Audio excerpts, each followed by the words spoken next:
혹시 보험회사 직원이세요? 안녕하십니까. 저는 글로벌 비전안과 한세훈 원장입니다.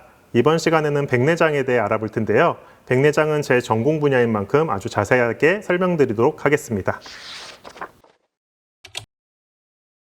백내장이 뭔지 알려면 우리 눈의 구조를 먼저 알아야 하는데요. 우리 눈 안에는 수정체라고 하는 맑고 투명한 구조물이 있습니다. 이 수정체는 눈으로 들어온 빛을 굴절시켜서 망막에 초점을 맞게 해주는 역할을 합니다.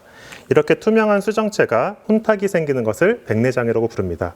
이 사진을 보시면은 이 할아버지의 오른쪽 눈에 백내장이 있는 거고 왼쪽 눈은 백내장 수술을 받으신 눈입니다. 대부분 노화에 의해서 생기기 때문에 시간이 지나면 누구에게나 생기게 됩니다. 또 노화가 아니더라도 외상이라든지 강한 자외선 노출, 그리고 전신질환, 먹는 약에 의해서도 백내장이 생길 수 있습니다. 또 유전적인 원인에 의해서 생기기도 하는데요. 엄마 뱃속에서 태어날 때부터 백내장을 갖고 태어나는 아이들도 있습니다. 백내장이 안 생길 수도 있나요? 앞서 말씀드렸듯이 백내장은 여러 가지 원인에 의해서 생기게 되지만 대부분 노화에 의해서 생기기 때문에 노화를 누구도 막을 수 없는 것처럼 백내장도 시간이 지나면 누구에게나 생기게 됩니다. 다만 백내장이 생기는 속도는 사람마다 많이 다르기 때문에 60세 이상이 돼도 백내장으로 인한 증상을 전혀 못 느낄 수도 있고 빠르게 진행된 사람은 30대 때부터도 시력이 떨어질 수 있습니다. 백내장 약이라고 알려진 안약이 있어서 환자분들 중에 처방받으러 오시는 분들이 있습니다. 하지만 이 백내장 약은 백내장을 없앨 수 있는 것이 아닌 백내장의 진행을 억제시키는 데만 사용할 수 있습니다. 이미 백내장이 진행돼서 시력 저하가 있는 경우에는 수술로만 치료할 수 있습니다. 백내장 수술 시기에 대해서는 의사마다 의견이 조금 다를 수 있습니다. 대한안과학회의 백내장 진단 및 치료 지침에 따르면은 시력장애로 생활에 지장을 받는 사람으로서 시력 또는 시각 기능 저하가 백내장에 의한 것임을 확인할 수 있는 경우에 백내장 수술을 할 수 있다고 되어 있습니다. 쉽게 말해서 백내장이 있고 이것으로 인해서 시력적인 불편감이 있으면은 수술을 할 수 있다고 되어 있습니다. 예전에는 백내장 수술 기술이 좋지 못했고 눈으로 들어가는 인공수정체도 좋지 못했기 때문에 시력이 많이 떨어진 사람들만을 대상으로 했었는데요.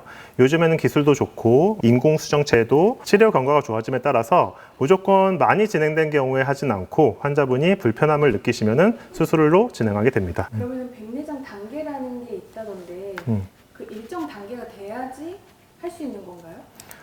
혹시 보험회사 직원이세요?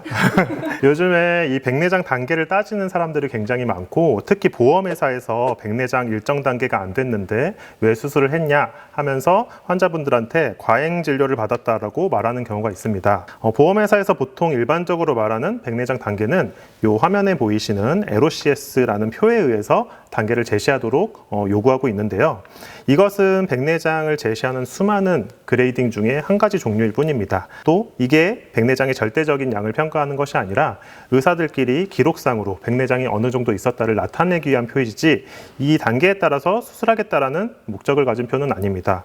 그래서 이 가이드라인을 따르면은 백내장을 세 가지 종류에 따라서 분류하고 있는데요. 첫 번째로 백내장의 색조에 따라서 이제 핵경화 단계를 6단계까지 나누고 피질 혼탁을 5단계까지 나누고 훈항 혼탁을 5단계까지 나눕니다.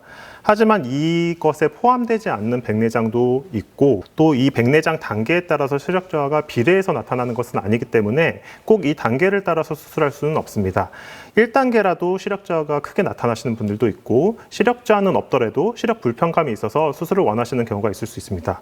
또 어르신분 중에는 백내장이 매우 진행돼서 시력이 0.2밖에 안 나오는데도 다 잘 보인다면서 수술을 거부하는 경우도 있습니다.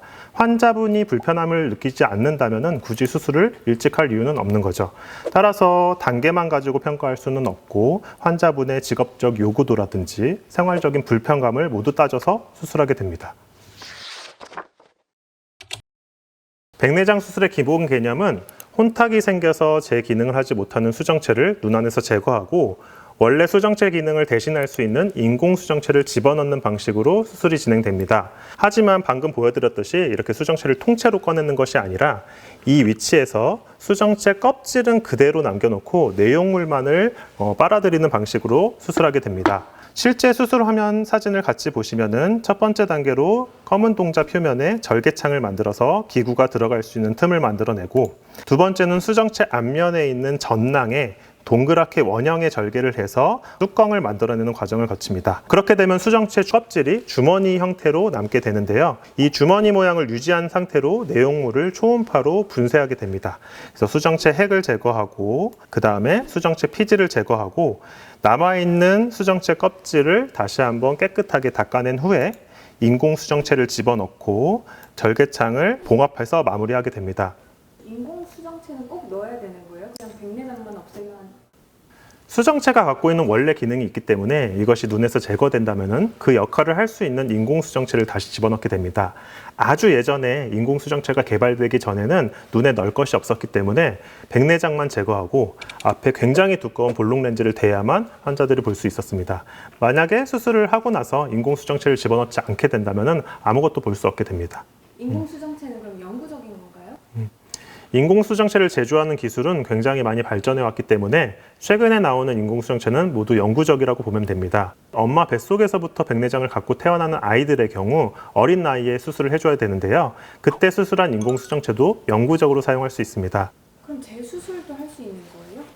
일반적으로 백내장은 재수술이 불가능하다고 알고 계시는 분들이 많은데요. 불가능한 게 아니라 보통 한 번의 수술로 완벽하게 끝나기 때문에 재수술이 필요 없는 경우가 99%라고 보면 됩니다. 간혹 눈 안에서 다른 문제가 생기거나 인공수정체의 도수가 맞지 않거나 중심을 이탈하는 경우에는 재수술을 하는 경우도 있습니다. 하지만 아주 드문 케이스니까 백내장 수술은 한 번으로 끝난다고 생각하셔도 좋습니다. 1대1 맞춤 수술이라는 광고를 좀 많이 하더라고요. 정확하게 그게 뭘 말하는 걸까요? 근데 그 얘기는 저도 좀 재밌는 얘기라고 생각하는데 너무 당연한 얘기예요. 1대1이 아닐 수가 없는 수술이고 다른 사람 데이터를 가지고 이 사람을 쓸 수 없기 때문에 당연히 그 사람 눈에 맞는 데이터를 토대로 개인적의 특성에 따라서 가장 좋은 렌즈를 선택하고 가장 좋은 도수와 수술 방법을 결정하게 되는데 아마 이렇게까지 꼼꼼하게 수술해 준다는 것을 1대1 맞춤 수술이라고 표현한 것 같습니다. 어떻게 보면 좋은 환자 유인 수단이죠. 혹시 쌍둥이 수술을 해보신 적 있는지 구조적으로 굉장히 비슷할 것 같아서. 없는데? 죄송합니다.